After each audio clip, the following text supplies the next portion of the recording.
Hey geeks, it's Minx, and I'm getting ready to do my first Agent Carter Season 2 review. I know this is getting out a little bit late. I had some unfortunate family issues yesterday.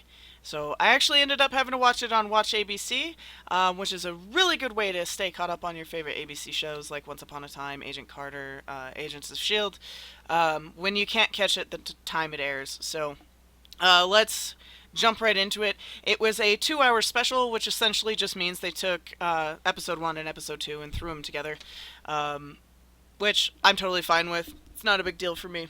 Um, the excitement factor. This jumped right into the action, typical Peggy Carter style, and you actually get to see her whoop some ass and get into a fight with Dottie Underwood, who I was wondering when she would show up. Turns out, right in the first 5 minutes, they knuckle up and throw down in the middle of a vault, of course, with Peggy coming out on top and them arresting her. We learn that Jack, aka One Tree, has been named officially as the new chief, replacing Dooley. Um, which is alright. He still seems to be somewhat of his jackass self. But I think there is still that underlying respect for Peggy there. I think he respects her enough that he feels threatened by her, if that makes sense. Because let's face it, she's awesome. Uh, we learn that they've just opened up an LA branch of the SSR, and Sousa is actually the chief of that branch, which is kind of cool. It's good to see the guy get a promotion. He ends up encountering a really weird case. It's the middle of summer in LA, so it's hotter than hell. And a lake is frozen over. They end up finding a body in a giant ice cube. Real crazy shit. I feel like this is a great lead up to when SSR eventually becomes slash is absorbed by Shield, because we already know that that's what happens. I'm wondering if this isn't part of the lead up to that. There are other hints about that in the first episode, but we'll get to that in a moment. He calls up Jack and is like, "Hey, I need some help," and Jack, being the asshole he is, ends up sending Peggy, which throws Sousa off. We end up learning Sousa actually has a girlfriend now, a really hot nurse played by Sarah Bolger, who actually plays a character in Once Upon a Time. So that's a great little connection for me personally. So she actually plays Aurora on Once Upon a Time, but you don't really get to see her that often. So in that case, it's kind of cool to see where she's landed and what she's doing in her off time. So she plays his new girlfriend, who looks like he wants to propose to her. But that leads to some really awesome, awkward moments between him and Peggy, which show that they actually do really still care about each other, which, makes it a little bit fun, gives some more conflict. We get to see Jarvis again, and we finally get to meet Mrs. Jarvis, which is really exciting.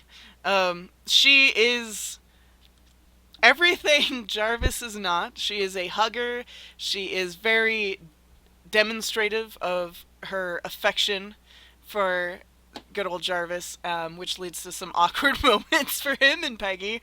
And she seems like she's very, very accepting of everything going on around her, from Howard Stark's, shenanigans to, Jarvis wanting for adventure. And she completely accepts Peggy into their little, kind of family, I would say. Ends up, even essentially knitting her a garter that has a little pouch for a gun, which is amazing. I love it. That was great. She brings a new spice to it, and I'm digging this character so far. They also brought back the main switchboard operator, aka the secretary, who knows everything SSR is up to. She is hilarious. I love her. I love that they brought her back. She went with Sousa to LA, and seems to be acclimating to SoCal life rather beautifully. She's awesome. I hope to see more of her. I think she brings a little bit more humor at certain integral parts, to help break up the seriousness in the action. So I'm really down for that. Looks like we're tying into a company named Isodyne, which pretty much is kind of like taking a bunch of the large atomic companies that were in LA at the time and kind of smashing them all into one entity. And they also touch on something they're calling zero matter, which is actually a thinly veiled um, connection to Doctor Strange, which is cool because the Doctor Strange movie will be coming out either this year or next year. So it's like the next big Marvel movie that is slated to come out soon, or it's in one of them. So it's cool to see a little, tie back to that part of the universe. It essentially, they were testing atomic bombs and ended up kind of opening some sort of, rift, like a black hole like rift, and it left behind some ooze that likes to expand and, suck things in and is very highly volatile. This leads Peggy into meeting a scientist who works at Isodyne, who ultimately ends up helping her understand what the hell is going on, and creates a kind of new love interest possibility for her.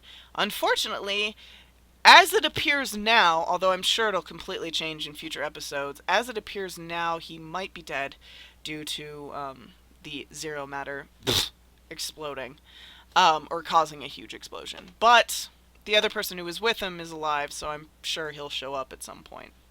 They like to make you think people are dead when they're really not. Um, Makes me incredibly sad for Peggy, because not only has she had to get over Steve, and she finally let him go in the last episode of last season, she's now finding that she has to get over Sousa, who, let's be honest, is not over her, especially after the temper tantrum he had when he found out that she was in trouble. Um, she now has to get over Dr. Wilkes, who is the new guy, because she thinks he done blowed up, so we'll see where that goes. I know they're going to bring him back. He'll probably be infected by the zero matter, because apparently it likes to freeze people from inside out and turn them into shards of glass, which is very similar in compound to what we've already seen on Agents of S.H.I.E.L.D. So I like how they're doing the very intricate little tie-ins here and there before they really weave everything together. They're setting that foundation and basis to finally weave that together. The action sequence in the second episode was not as in your face. It was a lot more gunplay until we get a scene where she pretty much kicks the shit out of like 5 or 6 goons. Quite spectacularly, using only a tire iron and I believe a belt that she actually whipped a guy with. So, I mean, that was cool. As always, we get to see that she can hold her own in a scuffle.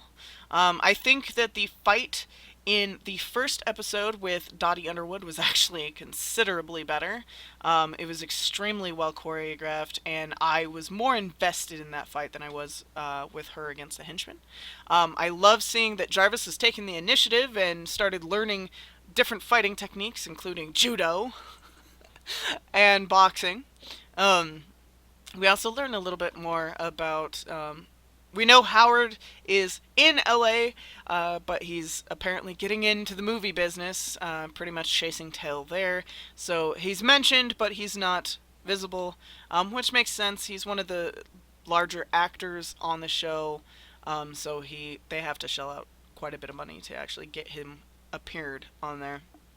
Um, all in all, I would give the well, actually, I should go over the hint. They did hint at things changing, and that SSR is going away very soon because the war is over. It was developed for the war to work during the war, yada yada. I feel that that is another hint that Shield will be coming out, and I think with the constant odd things that they keep encountering. First, they had Doctor Ivchenko, last season with all these gadgets and these special powers, and now you've got Zero Matter, which, causes explosions and makes people freeze and stuff like that, they're gonna need a agency to take care of that. Because let's face it, the FBI ain't got it, unless you're into the X Files. But still, um, the FBI doesn't have a handle on that, and SSR is the only one who's actually had, experience with that. So it's another reason why I feel they're totally leading up to Shield, being formed. And an FBI guy, we find out that Jack actually got his job with the SSR due to this one high-ranking FBI official who's friends with his dad. So he totally had the daddy hookup. Um, and he's telling him, this is, is this all you want to do? Because this is going to go away. This is becoming obsolete. Um, Again, another example of how I think Shield is actually going to be formed, and I think that's going to happen either the end of the season or the beginning of next season, because they better re-up the seasons because they're amazing. It's an amazing show. With that said, I would actually rank the first episode slightly higher than the second. I'm glad the second we got to the meat of, okay, this is what we're dealing with. We're dealing with a substance. It does this, this, and this. And we actually get an explanation as to how it was discovered, what happened. And we get an emotionally invested Peggy due to Dr. Wilkes. But I think setting things up the pace-wise for the rest of the season, I think episode 1 did an excellent job. Altogether, though, very cool. It was great to see everyone back in action. The action sequences were pretty solid. There was emotion shown and proper amount of comic relief. So I'd give it actually probably an A minus.